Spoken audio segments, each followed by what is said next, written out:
네, 안녕하십니까. 2월 3일 유병수의 강펀치 시작하겠습니다. 자, 오늘은 오랜만에 모셨는데요. 김근식 경남대 교수이시자 국민의힘 송파병 당협위원장님 모셨습니다. 큰 박수로 환영해 주십시오. 안녕하세요. 안녕하십니까.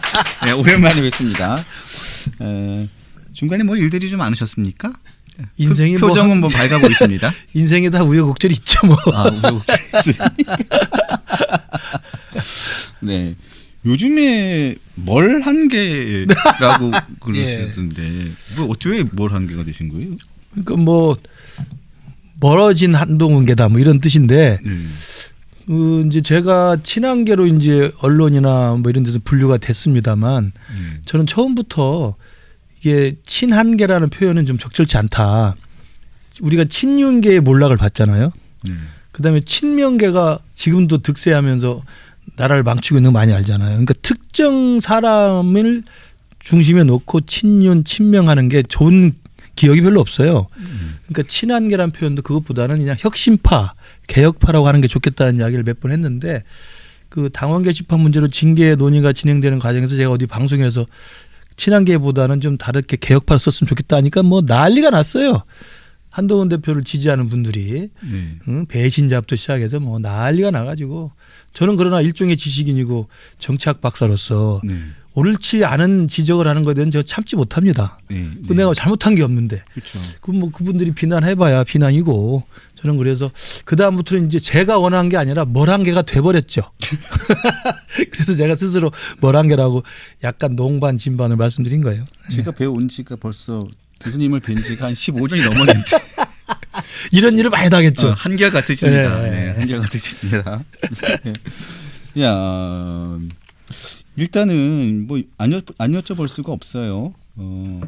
한동훈 전 대표의 제명에 대해서는 입장을 좀 여쭙고 싶습니다. 제명은 잘못된 거죠. 네. 부당한 거고 그 당무감사위원회 당무감사 결과나 또 그 윤리위원회 결정이나 또 최고위의 의결 과정이 저는 우리 당이 이번 지방선거 또 지방선거에서 승리를 생각한다면 도저히 할 수 없는 짓을 했다고 생각하고요. 그리고 이게 애초에 시작은 1년 전에 있었습니다만 그때도 한동훈 대표가 여당 대표일 때 그 김건희 문제로 대통령하고 각을 세웠던 때 아니겠습니까? 그때 이제 이른바 뭐 나중에 좀 알려졌긴 했습니다만 김옥균 프로젝트라고 그래서 이제 한동훈을 제거하기 위한 일환으로 진행이 된 거라는 의혹들이 많이 제기됐잖아요. 그러니까 처음 시작부터가 이게 단계 논란이라는 것은 한동훈 죽이기의 맥락이 있어요. 근데 이제 그때도 한동훈 대표가 대응이 좀 부족했죠. 그때 그걸 깔끔히 털고 갔으면 되는 거거든요. 하도 여러분들이 난리를 치고 친윤들이 나를 죽이려고 공작을 하는 모양인데 내가 몰랐는데 확인해 보니까 우리 가족들이 썼다더라. 미안하다. 그랬으면 털고 갔으면 아무 문제가 안 되는데 그걸 그냥 그 이야기를 안 하고 계속 1년이 지났고 그다음에 계엄이 있었고 탄핵됐고 정권이 교체됐고 다시 이제 그 장동혁 대표라고 하는 이른바 윤어게인 세력들의 포박당한 이 지도부가 들어오니까 한동훈을 이제 희생양으로 삼겠다는 극우들의 저는 요구가 굉장히 있었다고 봐요. 그래서 당원 게시판을 다시 끄집어내서 이 지경까지 왔기 때문에 저는 사실관계가 어떻든 그리고 그 내용이 어떻든 간에 이런 짓에 이르기까지의 전 대표를 현 대표가 사실상의 사형 선고인 제명을 했다는 것은 저는 있을 수 없는 일이라고 생각합니다. 다만 그 과정에서 한동훈 대표의 대응도 제가 정무적 조언을 드린다면 조금 부족한 면이 있었다 이런 말씀을 드리는 거죠. 네. 어떤 부분이 부족한 부분이라고 보시는 거예요? 저는 그러니까 그 SNS 너무 많이 하고 물론 이제 여기 강펀치도 나왔습니다만 방송도 너무 많이 나오고 지도자급의 정치인이 되면서 차기의 큰 정치적인 미래를 도모하기 위해서는 행동 하나하나 또는 언행 하나하나가 진중해야 됩니다. 그런 면에서 보면 저는 뭐 이런 건 좀 세세한 거긴 합니다만 SNS나 방송 출연이 너무 많았다는 말씀 제가 드리고요. 그리고 두 번째로는 그 팬덤들이 있잖아요. 근데 사실은 정치인으로서 팬덤을 가진다는 건 큰 장점입니다. 장점이죠. 네. 저한테도 팬덤이 있습니다만 저는 팬덤을 원하지 않는다고 해서 저는 팬덤을 말려요. 한 100명 있습니다. 100명은 더 있겠죠 사실은. 전국 방방곡곡에 그렇군요. 근데 팬덤이지만 강성 팬덤은 없어요. 우리는 그냥 스스로 20년씩 통하는데 그런 팬덤이 있는 건 장점이지만 팬덤에 휘둘리는 건 그건 단점이 되는 거예요. 네. 그리고 팬덤들이 자기가 좋아하는 아이돌 스타인 그 정치인을 누구 한 명이 나와서 비판한다? 그 비판이 쓴소리일 수도 있고 비난일 수도 있어요. 그리고 더 잘 되라고 하는 충언일 수도 있어요. 근데 자기가 생각하는 것과 다른 이야기를 하나라도 하면 때로 몰려들어서 죽이겠다, 배신자다, 물러나라 이렇게 해버리면 그 팬덤 정치가 오히려 해악을 끼치는 겁니다. 제가 그걸 우리가 개딸들에서 많이 봤잖아요. 그래서 우리가 그 윤석열 정부 때 이재명이 민주당 대표하고 개딸들한테 포위돼 있을 때 개딸들을 활용했을 때 개딸 전체주의라고 하지 않았습니까? 근데 만약에 한동훈을 지지하는 수많은 분들이 그것과 똑같은 행태를 보인다고 한다면 개딸과 뭐가 다르겠습니까? 뭐 여기 오늘 들어오신 분이 한동훈 지지분들이 있는지 모르겠습니다만 욕하세요. 하도 좀 들어와 괜찮아. 욕하는 게 좋은데 잘 생각해보라고. 잘 생각해보라고. 정치가 나아지는 정치로 가려면 본인 스스로 가슴에 손을 넣고 생각해봤으면 좋겠어요. 제가 진짜 한번 논쟁을 해도 돼. 근데 이제 그게 막 감정이 휘둘리고 그냥 억울하니까 뭐 하고 악에 바친다고 정치가 되는 게 아니에요. 정치라는 것은 옳은 길을 그리고 꾸준히 온갖 그 멸시와 비난과 험한 길에도 불구하고 뚜벅뚜벅 걸어가는 게 정치지. 이렇게 저는 팬덤들한테 휘둘리는 것도 한동훈 대표가 저는 좀 부족했던 면이 아닌가. 그리고 세 번째는 이제 제가 사실 한동훈 대표랑 수시로 소통을 해왔기 때문에 그 필요할 때마다 이제 조언을 드렸어요. 네. 이렇게 했으면 좋겠다, 이렇게 했으면 좋겠다는 말씀을 드리면 받을 때도 있고 안 받을 때도 있어요. 근데 이제 안 받아들여지는 부분이 대부분 이제 제가 볼 때 좀 아쉬운 부분들이죠.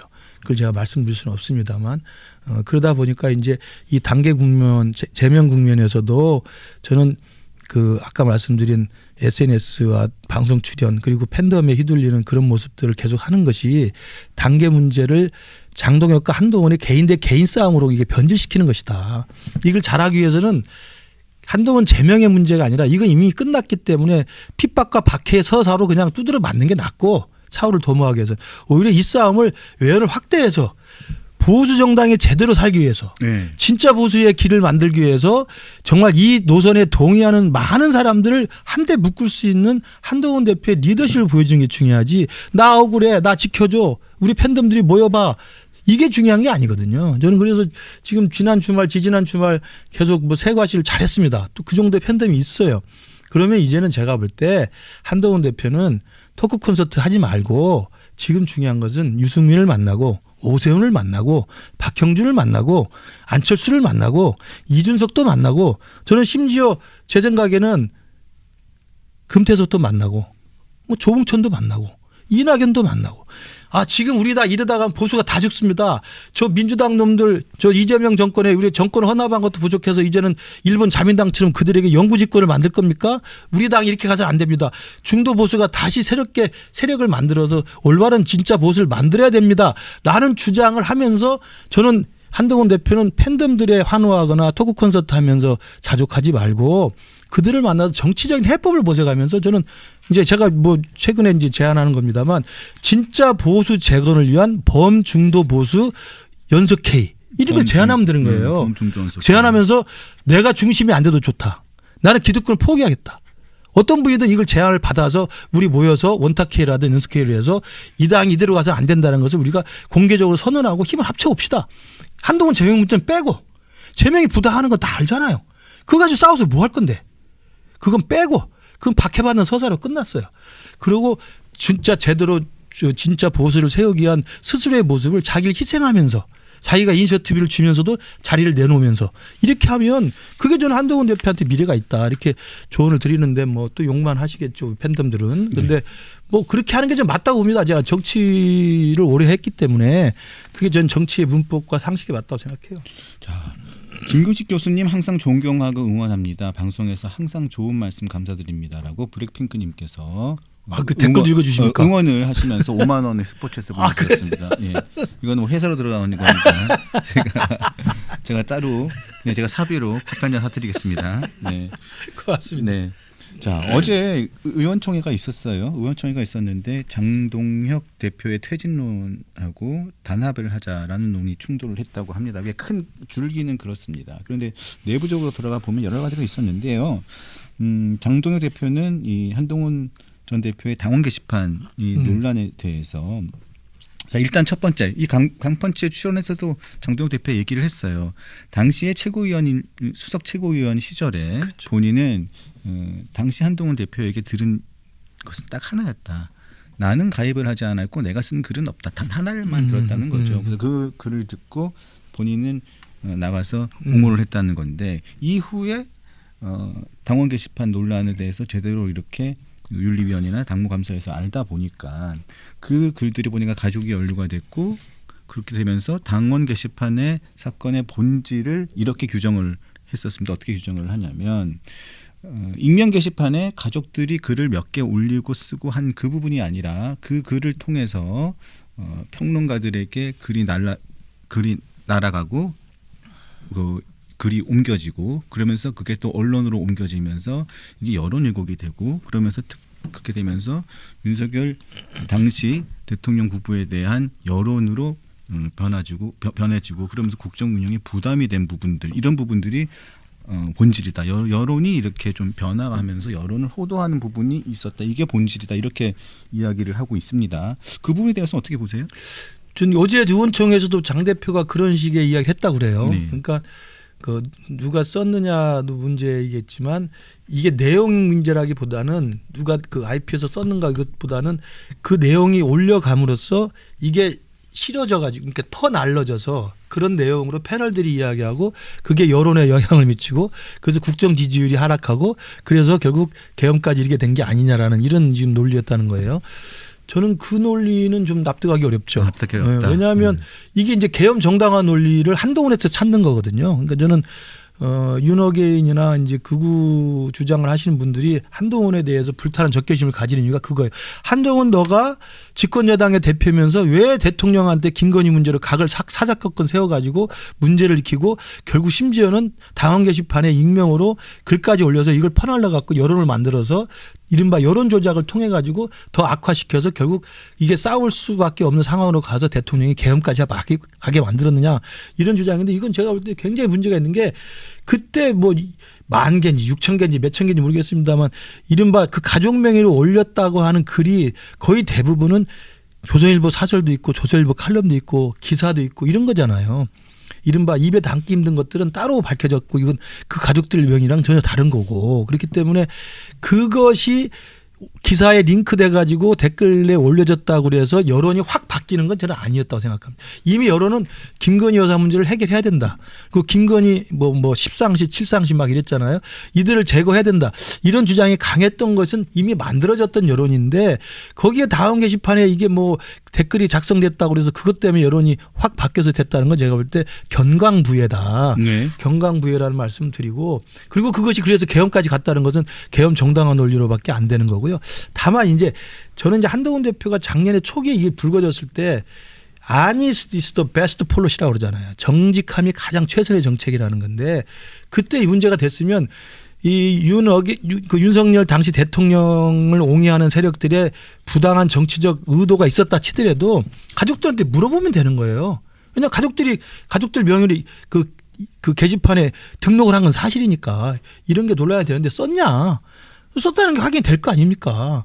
아 그러면 내가 확인해 보니까 썼는데 내가 얼마나 힘들고 그러면 가족들이 정말 쳐다보기가 너무 측은해서 이렇게라도 한 것 같습니다. 그렇게 했으면 끝나는 거 아니겠어요? 근데 그걸 그렇게 이야기를 안 하고 넘어왔기 때문에 지금은 어디까지 이제 팩트 체크가 되냐면 그 IP에 2개에서 집중주 썼는데 그 2개가 누구냐까지 가면 이게 대책이 없는 거예요. 그러니까 그 IP 2개로 이제 또 그럼. 논점이 또 그렇죠.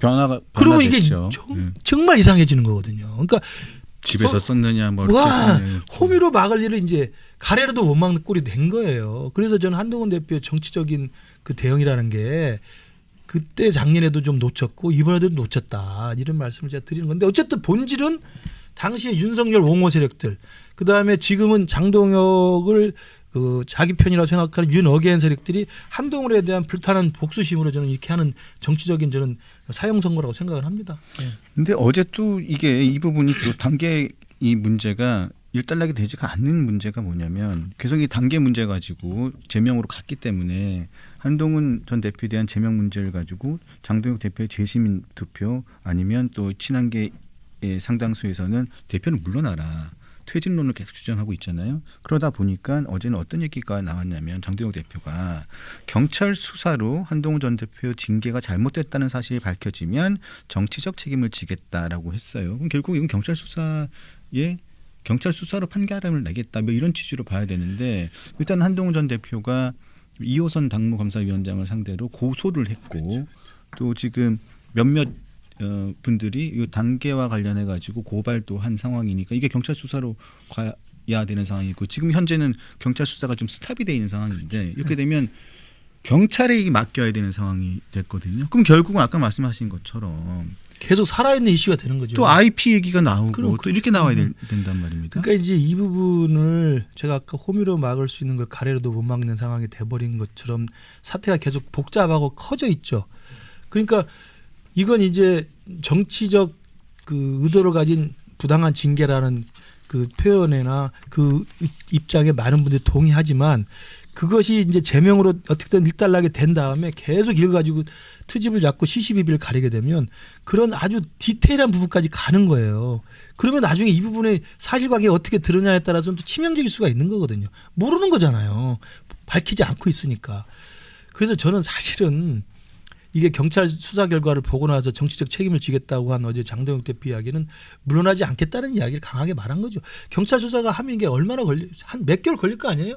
그럼 지방선거 끝나고 이 다음에 어떻게 세상이 바뀔지 모르는데 그때 가서 뭐 사퇴하겠다 이야기가 무슨 의미가 있겠습니까? 그러니까 저는 이게 경찰 수사로 공을 넘기는 것은 시간을 끌겠다라는 의도로 해석이 되고 그럼에도 불구하고 여기도 한동훈 대표의 패착이 있는 게 저는 이호선 당무감사위원장 고소하지 않기를 바랬어요. 법적 대응을 법적으로 한 건 검사 마인드입니다. 이건 정치적 징계를 강행하는 건데 거기에 정치적으로 대응을 해야지. 물론 그 이호선 당무감사위원장이 말도 안 되는 부당하고 허위 조작된 그 결과물을 올렸죠. 그 몇만 개 되는 거에서 몇천 개는 진짜 말도 안 되는 허위 조작인 게 밝혀졌잖아요. 밝혀서 화가 났겠죠. 저는 그때도 아쉬운 게 그날 이호선의 당무감사위원장의 결과가 났을 때 그때 그 결과 발표할 그 직후에 한동훈 대표가 SBS 모 라디오에 출연하고 있었어요. 네, 맞습니다. 네. 그러니까 그게 발표되니까 한동훈 대표 그때 말을 잘했어요. 아, 참 나중에 알게 됐는데 우리 가족이 썼다고 합니다. 그리고 이제 가족들을 이게 비판할 게 있으면 정치를 하는 저를 비판해 주십시오. 이렇게 멘트를 했어요. 했죠. 저는 그게 아주 적절한 멘트였어요. 모범답안 같았었습니다. 그게 정치적 대응이거든. 네. 제가 뒤늦게 알게 됐지만 제 불찰입니다. 정치를 하는 제가 고초를 당하는 걸 보고 가족들이 얼마나 마음이 상했으면 그랬겠습니까? 이해해 주십시오. 끝났잖아. 그런데 그날 저녁에 이제 모르겠어요. 한동훈 대표를 지지하는 누군가들이 막 분석을 했겠죠. 해보니까 몇천 개가 다 허위야. 그러니까 허위 조작이라고 막 이제 페이스북에 올라오고 막 흥분하기 시작해요. 그러니까 한동훈 대표도 법적 대응을 하겠다. 그리고 결국 고소를 해버려요. 이러면서 이게 계속 이슈가 살아있게 만들어내고 이게 팩트를 직접 알아야 되는 관계까지 가는 거예요. 정치는 절대 그렇게 하는 게 아닙니다. 제가 그래서 고소를 하지 말라고 저는 조언을 드렸어요. 결국 말을 안 듣잖아. 이게 뭘1개가 된 이유가 다 있어요. 제가 이준석하고 하다가도 제가 이준석하고 그렇게 한 게 말을 안 들으면 난 나와야지 뭐 어쩔 거야. 윤석열도 내가 후보 때 제가 전략시장 갔지만 말을 안 들으면 제가 아이고 너하고는 못 지내겠다. 너는 도저히 다 같이 먹겠다. 나오는 거야. 김근식이지 뭐 내가 줄 서가지고 뭐 부귀영화를 누릴 거예요. 내가 뭐 할 거예요. 지식인이니까. 지식인인데 네. 역사 속에 이름이 석자가 나오면 되는 것이지. 18세기에 정약용을 기억하지 정약용 시대 이조 판서를 누가 기억해요? 기억 못하죠. 못하잖아요. 못해요. 저는 노무현도 마찬가지고 저는 똑같다고 생각해요. 민주당도 마찬가지고 그들이 우리가 생각하는 옳은 길을 가지 않을 때는 단호하게 그들을 비판하고 뿌리치고 나오는 거죠. 그러니까 저는 그런 면에서 지금 이 당무감사위원장의 그 결과 보고에 대해서 그 당시에 처음에 적절한 대응을 했음에도 불구하고 조금 몇 시간이 지나서 막 이게 허위 조작이 있다고 하니까 그 사실을 못 견디는 거야. 근데 정치는 억울한 게 너무 많아요. 많죠. 많아도 그걸 안고 가고 품고 가는 겁니다. 토크 콘서트가 2월 8일 날 예정돼 있습니다. 지금 한동훈 전 대표는 공개적으로 얘기했습니다. 난 단 한 푼도 가져가지 않습니다라고 얘기를 했고요. 그런데 여기 대관료하고 여러 가지 뭐 앰프 여러 가지 그 재반 비용들을 다 쭉 내야 되니까 그 선거법도 있기 때문에 여러 가지로 싸게 할 수도 비싸게 할 수도 없습니다. 그렇게 하다 보니까 R석, S석, A석. 왜냐하면 거리가 있으니까요. 무대하고 거리의 차이에서도 차등을 둬야 되는 부분도 있으니까. 그래서 79,000원, 69,000원, 45,000원 이렇게 나눠가지고 이렇게 했어요. 이게 매진이 됐다가 보니까 오늘 찾아보니까 한 190석, 200석 정도는 다시 표가 있더라고요. 왜냐하면 취소한 표들이 네. 있어서. 민주당에서 이걸 가지고 좀 지적을 많이 하죠. 티켓 장사를 하느냐, 등급을 나눠서 팬들을 지지자들을 등급으로 나누느냐 이 부분에 대해서는 어떻게 보십니까? 그 장소를 대관하면 등급이 나눠질 수밖에 없어요. 거기는 보통 제가 알기로 우리 저 송파에 있는 건데 저희들도 그 행사를 많이 합니다. 그러니까 송파구 전체 주민체육대회는 거기서 좀 합니다. 그래서 저도 행사에서 많이 나갔어요. 예. 그럼요. 그러니까 그다음에 객석이 있고 다 있기 때문에 그리고 거기는 트로트 가수들 공연도 많이 해요. 그러면 팬들이 오면서 당연히 좌석이 다 등급이 매겨지죠. 그건 어쩔 수 없는 거예요. 그걸 가지고 시비를 걸는 건 전 제가 볼 때 그것도 좀 지나친 억가고요. 억가. 네. 그렇지만 이제 모르겠어요. 이제 계속 쳐다보고 사람들이 이렇게 보고 있기 때문에 거기서 들어온 수입, 그다음에 지출 비용 이런 걸 다 따져가지고 나중에 제가 볼 때는 또 이게 논란이 되기 때문에 아마 수입과 지출을 또 다 해갖고 계산서를 내줘야 될 것 같아. 그러니까요. 그럼 힘들잖아요, 이게. 모르겠어요. 어떻게 진행되는지 모르겠지만 한동훈 대표가 직접 할 리는 없고 누구 무슨 기획사나 무슨 기획사가 있어요. 대행업체가 네. 하지 않겠어요? 네, 하고 있어요. 거기가 알아서 저는 이 정산 문제는 깔끔하게 만약에 민주당이 억가하긴 하지만 그런 논란이 있으니까 수입은 이거였고 지출은 이거여서 한동훈 대표한테 가는 건 하나도 없다. 설사 남았다 하더라도 이렇게 기부했다. 뭐 이런 식의 저는 깔끔한 처리를 할 수밖에 없다고 봅니다. 또 그렇게 할 거라고 믿고 있고요. 네, 그렇게 저도 그럼요. 하면 가장 깔끔하겠죠. 그럼요. 자, 향후 거치에 대해서도 지금 관심이 가장 크죠. 그래서 지방선거는 출마를 안 하겠다는 네, 쪽으로 네. 방향을 잡은 것 같고요. 그렇게 되면 보궐선거입니다. 네. 보궐선거. 그 보궐선거 같은 지역은 지금 나와 있는 지역은 뭐 평택, 그다음에 인천 계양, 네. 충남 아산, 네, 네. 그다음에 호남 쪽에 네, 있는 네. 지역이고 그리고 이제 나올 가능성이 있는 지역이 대구에 한 자리 혹시 나올 수 있고요. 그렇죠. 부산에 한 자리 혹시 나올 수 있는데 경기도도 한 자리 나올 수도 있고. 네, 있는데 자, 그래서 지금 친한계 내부에서도 보면 부산이냐 대구냐 뭐 또 혹은 또 수도권이냐 이런 얘기가 나와요. 자, 만약에 물어보신다면 조언을 구하신다면 어떻게 조언을 하시겠어요? 저는 일단 강제 제명을 당한 상태이기 때문에 보궐선거에 출마를 해도 무소속으로 나올 수밖에 없잖아요. 그렇죠. 그러면 이게 구도가 어찌 됐든 간에 어디를 가든 간에 무소속으로 나오면 기호 2번은 국민의힘 후보가 분명히 있습니다. 지금 이 판에서 장동혁 지도부가 우리 한동훈 대표 나오니까 우리 국민의힘 후보 안 낼게 하겠어요? 절대 그렇지는 않겠죠. 절대 그렇지 않잖아요. 그러면 1번은 민주당, 2번은 국민의힘 후보하고 3번 무소속으로 나오는 거예요. 그러면 이 판이 이기고 와도 국민의힘을 꺾고 온 거예요. 그래서 그래 우리 국민의힘과 우리 국민들조차도 내가 부당한 제명을 당한 걸 확인해 줬다라고 할 수도 있지만 당한테는 또 이게 스크래치가 되는 겁니다. 어찌됐든 간에 당을 위한 헌신과 당을 위한 희생의 모습을 계속 켜켜이 쌓아가는 게 돌아올 수 있는 명분을 만드는 거라고 저는 생각해요. 정치적 방식으로는. 저는 그렇기 때문에 가급적 저는 이제 제명이 되기 전이고 정치적으로 해법이 가능했다고 한다면 당에 남아서 정말 보궐선거 자리가 나면 정말 다른 사람은 후보가 되면 우리 당 후보로 나가면 이길 수 없는 지역이지만 국민의힘 후보로 한동훈 대표가 갔을 때는 이길 수 있는 지역이 있거든요. 그런데 가서 딱 한석을 가져오면 한동훈 대표도 사실 우리 당도 도움이 되죠. 그러길 바랬는데 이미 이제 제명이 돼버리죠. 불가능하잖아요. 네네네. 그러니까 저는 이런 상황에서는 한동훈 대표가 보궐선거에 무소속으로 나오는 건 저는 바람직하지 않다. 이렇게 생각을 개인적으로 합니다. 개인적으로 하고 뭐란게 입장에서. 그리고 또 특히나 영남을 간다는 건 저는 있을 수 없다고 봐. 영남을 가라고 뭐 일부 측근들이 조언하는 모양인데 이건 더 나쁜 거예요. 영남은 어차피 국민의힘 후보가 될 가능성이 높은데 거기까지 가서 무소속으로 깃발 꽂아가지고 국민의힘 제끼고 내가 살아 돌아오겠다? 그게 무슨 의미가 있을까요? 국민의힘으로 돌아오겠다고 기자회견 하셨잖아요. 국민의힘 돌아와서 국민의힘 다시 재건하겠다는 뜻을 가지신 분이잖아요. 그게 과연 도움이 될까요? 차라리 만약에 하나 정말 보궐선거 꼭 나오셔야 되겠다. 무소속 나오시겠다 하면 수도권의 민주당 자리에 비는 곳이 있으면 거기는 우리 국민의힘이 이기기가 어려운 지역이면 거기 가서 정말 무소속으로 국민의힘이 어차피 기대 난망인 지역에 가서 무소속으로 살아오시는 것은 그건 나름대로 의미가 있을 수 있죠. 부산도 그렇잖아요. 아유 부산도 그렇잖아요. 그래도 부산도 일단은 뭐 이렇게 명목상으로 보면 겉으로 전재수 보면 지역구? 전재수 지역구니까. 그거는 전재수 지역구의 상대방 우리 당 후보가 저 약체해서 그렇지 그 괜찮은데요. 소병수 전 의원을 까시는 거네요. 아니 누구라고 말씀드리잖아요. 그리고 전재수가 워낙 지역구 관리 잘했고. 맞습니다. 그러니까 그건 네. 우리가 불리한 적이 절대 아닙니다.